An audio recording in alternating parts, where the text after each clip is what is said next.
I hate when you do that cat drinking milk noise. It's disgusting. Well, it's better than Chelsea, mate. I'm telling you that now. You're such a freak. We're going to talk about Chelsea today, so I thought I'd start with some cute cat noises to begin, some ASMR. If anyone watching this thinks that's cute, I don't want to know them. Don't worry about them. Worry about yourself, all right? I do worry about myself. All right. Well, in that case, I'll do my intro. I'm worried about the amount of time I spend around you right now, to be honest. How's your hoodie, first of all? Right. I'm so happy. I'm buzzing this morning. George walks in and he chucks me this bag, and I thought he was being a dick and like throwing laundry at me or something. And then I realised it's the fresh SW6 hoodie. Yes. And it's so nice. It's actually good, isn't it? It's amazing. We're not just saying it because I want to sell them, and I am selling them. 100 of them. Well, 98 of them because we've got 2 of them. Limited edition. But they're actually class. Yeah. Like, actually class. I'm going to talk to you guys about it another day. But, yes, guys, welcome back to the 3 More Points podcast. Let me take my hood down because we're inside, and my mum would say that's rude to have your hood up at the table because this is a table. We're going to discuss Chelsea. We're going to talk Enzo Fernandez specifically because I feel as though he's gone under the radar when it comes to criticism, perhaps. But we're going to ask Harry what he thinks, going to ask me what I think. Pochettino, and we're also going to look forward to the Brighton game at the weekend. But before we do that, I want to say a big thank you to today's video sponsor. Football is now well and truly back underway in the Premier League and across the UK. And our friends at PARIMATCH UK are offering £40 in free bets. That's right, over at PARIMATCH UK, all you got to do is open a new account. This is for new customers only. Place a £10 bet on any footballing market with odds of even or above within the first 7 days of you joining PARIMATCH Online, and you guys will get yourselves £40 of free bets. Full terms and conditions apply, of course, with all the links that you need to get started in the description down below. Thank you very much to PARIMATCH again. Let's get back into the video. And we are back. Harry, first of all, how are you? I'm okay, thank you, George. How are you? I'm all right. Are you feeling better after that? We were so dejected after Newcastle, weren't we? Yeah, we actually got into a massive philosophical debate. I thought you were going to say a massive fight. No, we didn't fight. We did not fight. We got into a massive philosophical debate with friends about like why it was okay for us as football fans to be hugely dismayed by what we'd watched. And like, because we were at like a social event and we were watching the game, and everyone else is like just chilling, having drinks, and we're there like, our worlds have just been destroyed. Yeah. They didn't understand it. People just don't understand that in general because we're very outgoing people. We bring the energy. We are the party, basically is the generic understanding of Harry and I. So it's like when we're just sat there and we're like, right, we're going to move ourselves from the living room where everyone is. We're going to go and sit outside, not really even talking to one another because like you didn't want to talk about the football. I didn't want to talk about the football. But like you have to talk about the football because like if I don't talk about the football, then, well, I'm just going to be complaining about everything because it really does have that kind of impact on us. Yeah. But, yeah, enough about the Newcastle But that's the game. thing. If you remove that emotion, then what's the point? I know, I agree. It's polarities. You've got the highs and then you've got the lows. And you can't ride the highs if you don't ride the lows because that just makes you inherent. Can't have light without dark. As a being. You can't have light without dark. Anyway, enough of the philosophy. Let's talk about Enzo. Yeah. Shall we? Is that point number 1 of the 3 Points podcast? That is point number 1 of the 3 More Points podcast. We are the waffle copters today. But it is a podcast, so we're allowed. I can do whatever I want. Do whatever we want. We can. Enzo Fernandez, I want to say, I'm so disappointed with this guy. So disappointed with Enzo. I want to throw a little comment out there now. I think he is nowhere near fit enough for the Premier League. And I can see, game by game, as much as he is still one of the better players, Chelsea against Newcastle in particular were overran. And I think Enzo, whenever he gets caught in possession, which has happened quite a lot this season, there's no way he's getting that ball back. And we were talking about this prior to the podcast. You remember Cesc Fabregas? Yes. What he used to bring for Chelsea, even when his legs are kind of gone a little bit. When Cesc Fabregas got the ball, he made a pass, and it happened within 5 seconds. He'd either keep hold of it, or within 5 seconds, someone's in on goal. And he's the only person in the stadium that saw it. I've been expecting something in those kind of realms and lines from Enzo, and we're not getting it.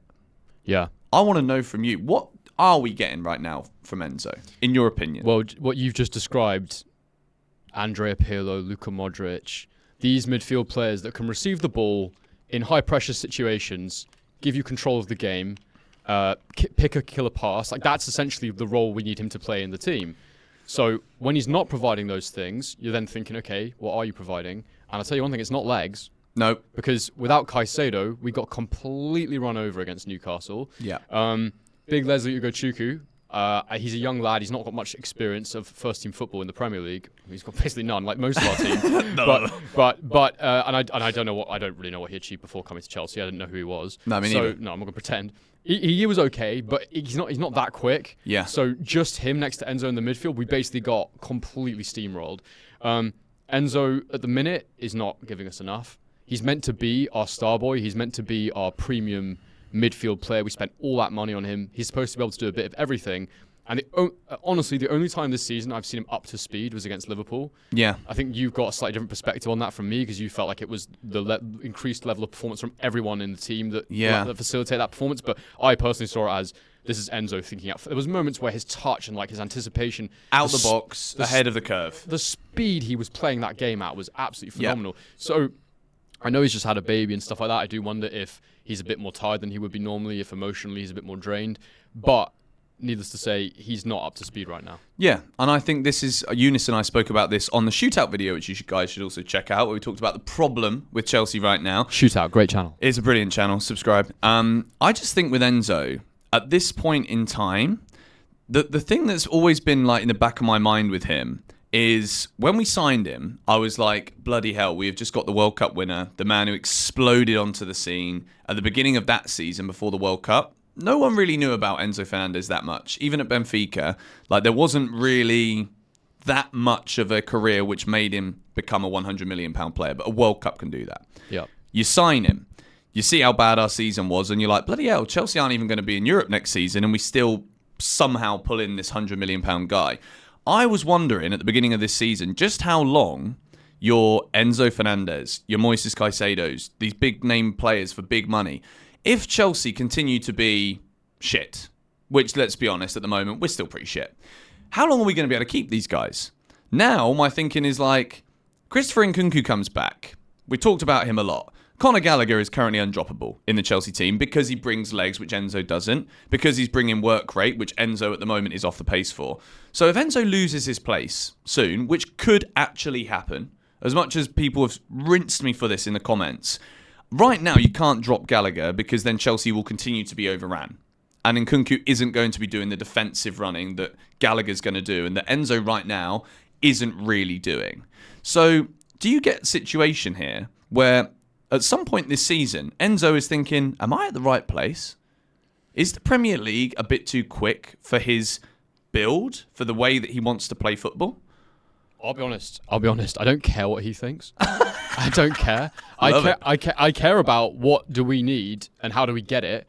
If he's not good enough, I don't really mind. Whatever. Who cares? If he's not good enough, but he definitely is good enough. Yeah, I don't care what he thinks though. I care about whether or not we think we have the right players, and I just want him to show that he's the right player. I'm not interested in him being like, oh, I don't like the Premier League, whatever. Yeah, I think that's right. And I think again, I'm only bringing this up here because I do feel as though because Enzo statistically always does deliver good numbers, I think someone needed to talk about him a bit and just simply say, this is nowhere near the levels that it needs to be. Well, I want to ask you because, like, how do you see us devising a way of moving forward when we're playing a team that puts pressure on us like Newcastle did?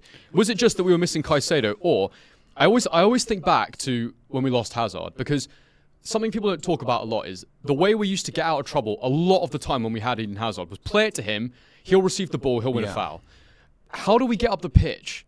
How do we get into a good position when we're under pressure like that? Because the number of times in that game where we would try and run out with the ball, Sterling would try and run out with the ball, someone would pass, try and kick it long to no one, Sanchez's poor distribution, whatever. There was no out ball when we were under pressure. In my mind, Enzo should be the out ball. He should be the guy who can receive it under pressure, find the right pass, get us up the pitch. But where do you think that positions him on the field then? Because if Enzo is the out ball, if we're comparing it here to Eden Hazard, are we saying that Enzo is the out ball to give it to someone who could be in a Hazard-esque position, and by which point, by default, then Chelsea are further up the field? Like we're out of the defensive third, we're into the middle third, if not borderline attacking third. Is that what you're saying?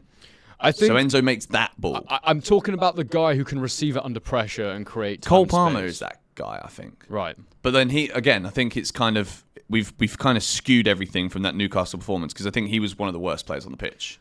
Unfortunately, he didn't play well. But Nobody did. No one did. Yeah, Even Sterling wasn't great. This is but it's a great goal. This is my issue with Sterling's performances. Like, yeah, there's moments of brilliance, and yes, he's effective.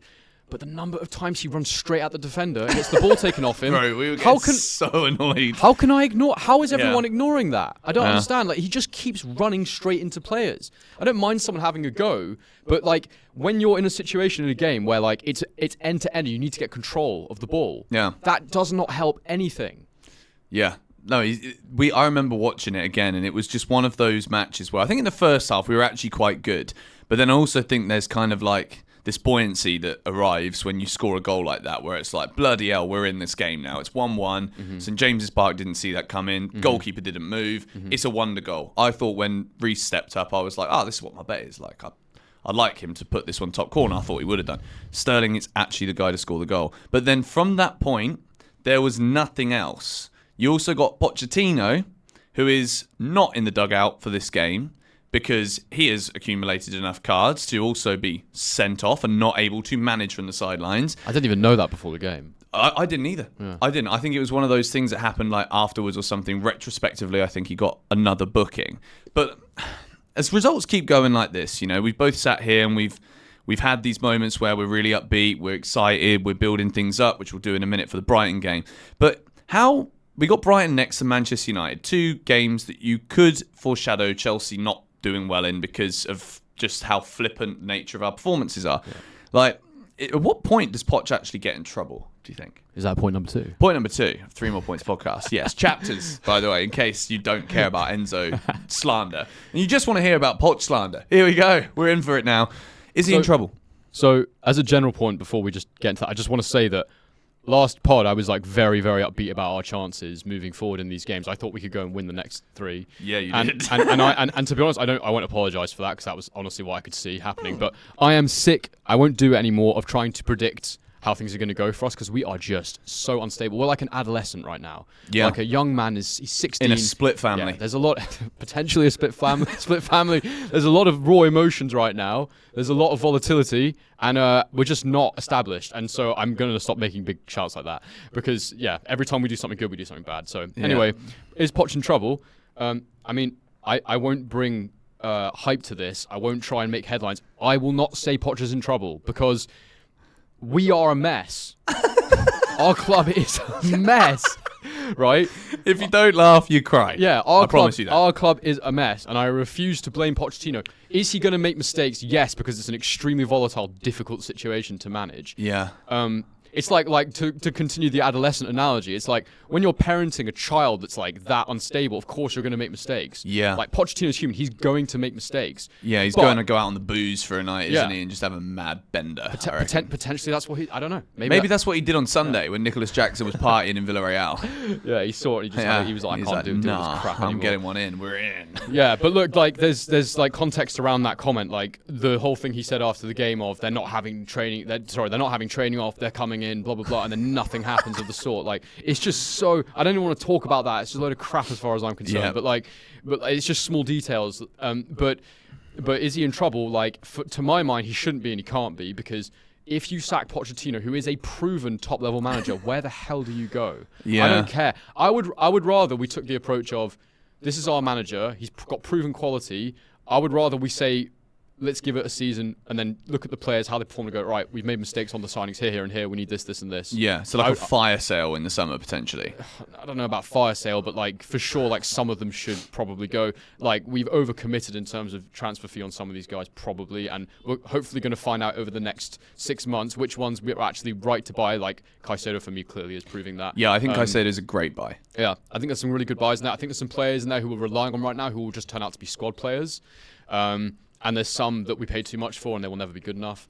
We'll find out who they are. But for me, is Pochettino... I mean, what do you think? Is Pochettino in trouble? For me, I don't want that to say that. No. I don't either, but I'm very conscious of the Chelsea fan base and I think from what I can see and gather from like YouTubers, people on Twitter, that's all I've got to go by because I'm not going to the games anymore because I live the other side of the world. So I know it's not pathetic, not enough effort. I know it's not a very fair representation of the Chelsea fan base. I get that, but I do see that there is, at the moment, there is a very difficult period of balance between like understanding, and I hate to use the word, the process and the project, and like the black and white truths that is we're mid-table again. We ain't getting Champions League. We're going to have players here. We're mid. Top players who are going to be like, what the bloody hell am I doing here? Which to me is a catalyst for a spiral of disaster. You get dressing room unrest as a result of that.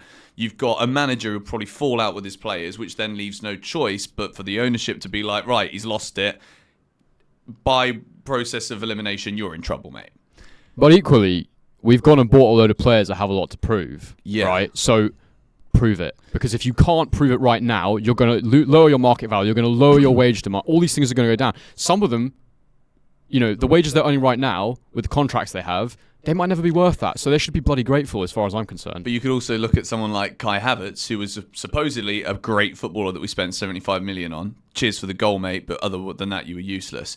All of a sudden now at Arsenal, put him into a little system that's been working and it's been tried and tested, and he's doing all right now. Yeah, all right. He's doing all right. He's all right. But it's still better than what he was doing at Chelsea.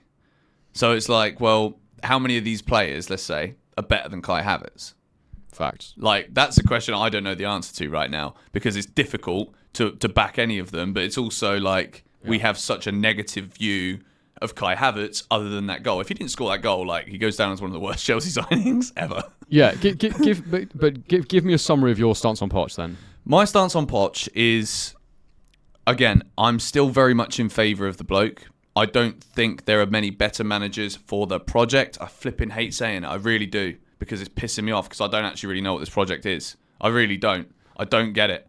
But Project Black Hawk Down. I do think he's still got enough, but I want to see him lead the team. Like this thing, the result against Newcastle for me is nowhere near as bad as the kerfuffle that came afterwards with the comments and then the not training, all of this stuff. I said it in shootout, so I won't repeat too much again. But I find it pure lunacy to think that a club like Chelsea, who have been renowned for having high standards, leaders, players, who will be like, no, look, we're not having a day off tomorrow. We're going to Cobham. We're doing this. We're doing that. I want to see that from Poch because I don't think any of the players have that capacity. So then be that guy who isn't being bullied by some of these idiots above him who don't know anything about football. I'm sorry, but that is it. Some of the staff at Chelsea right now, I'm like, what the bloody hell do you actually bring to this football club? And who's the one making the choices here? So Poch has got to stand up and be like, look, no, we don't get beat 4-1 by a team that have got half their squad out, which we've been using as an excuse because we've got so many injuries. No, piss off. They've got more than us. So they go and absolutely smash us, and then we have 2 days off. So if we look at the Brighton for point number 3 of the 3 More Points podcast, how long have we dissected that result against Newcastle, then actually played some football on the training pitch, to then get to a point where it's like, right, Roberto De Zerbi's Brighton played this way. So therefore, we now have to play this way this weekend. Are we doing that today when I'm uploading this video? Are we doing like a little quick, all right, we're over that now, and let's just hope that we can beat Brighton?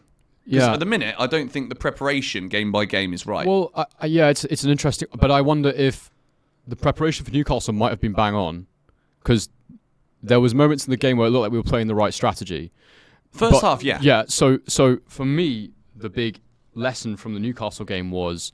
It was a hard lesson in game state management. And these players don't. None of them. Even Sterling was actually the worst culprit at like not being aware of what was happening in the game in those moments and making the right decision. Like just win a foul. Just get us up the pitch. Just get us some possession. Yeah. Like so for me, we've already beaten Brighton in the cup this season. Even when we're going for a hard moment, they're leaking a lot of goals. Yeah. I fancy us to go and play very well in that game and win it. I still think we can win the game. Do you know what I think? This is going to be a 9-goal thriller.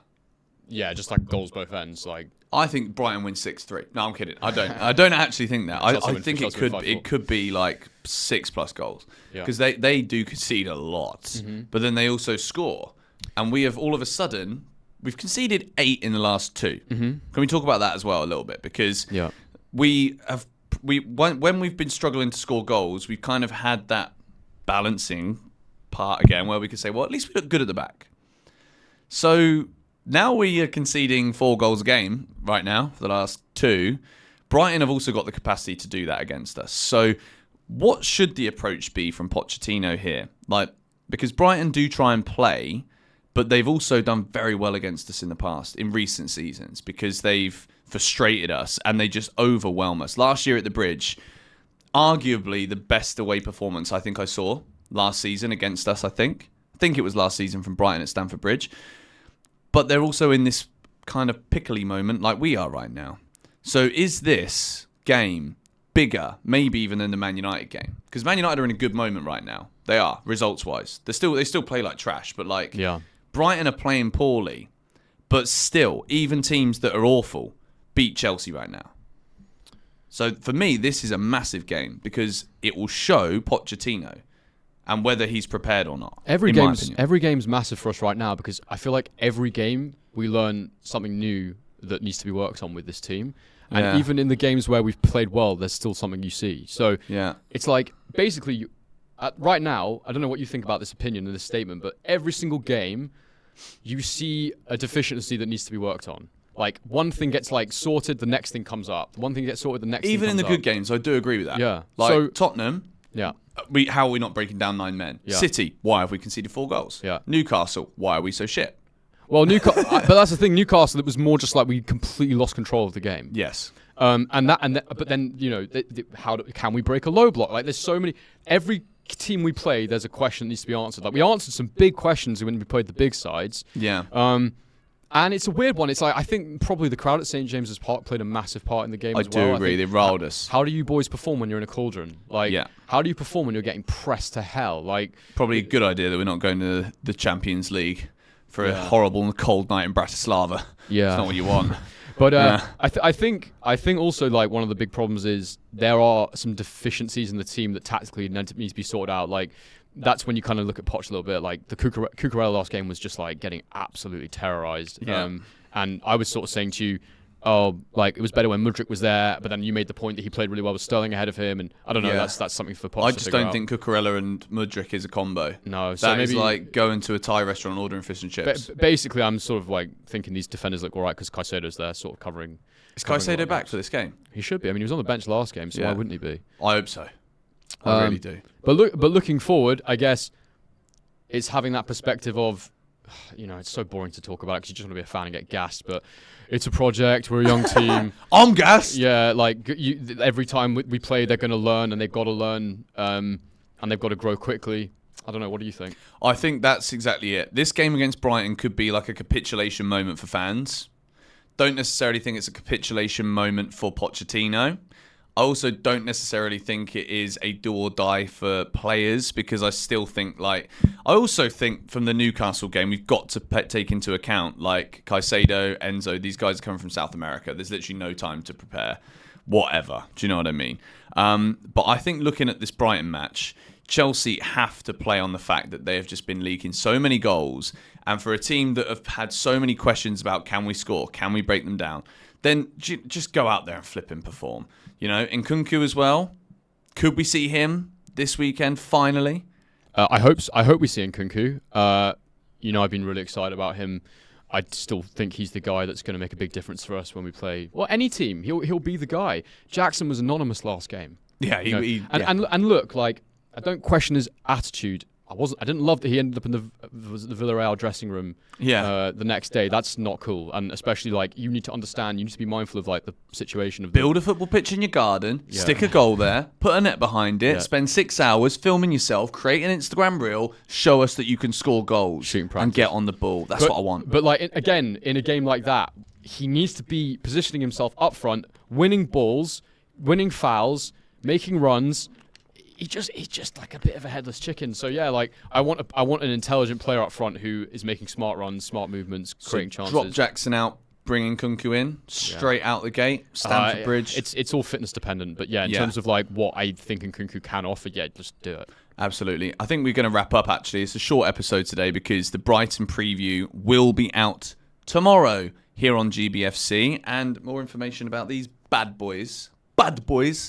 That you have seen in this video. Harry, thank you very much. Thank you, George. I'm conscious that I don't want to just be moaning, guys. I really, really don't. It's tough when Chelsea are in this kind of flippant predicament because even now, when I'm thinking if we beat Brighton, do I taper my energy Yeah. of excitement for Man United? Do you get Because excited? I don't know. It's a weird time, actually. It's a very weird time right now. So Probably. bear with us. Probably, because what's the point otherwise? Oh, no, I agree. This is the way it's got to be. This is football. This is what we're used to. It's what we love. But anyway, thank you guys for watching. Hit the like button if you did enjoy this episode. And also check us on Spotify and iTunes. Going to be plugging that a lot more because I realise some people would rather just listen than see my mug and this mug. Bit weird, but every fair time. enough. Yeah, if it's up to you, isn't it? Like CPM's higher on YouTube, so stay to the end. But yeah, thank you and goodbye. Cheers.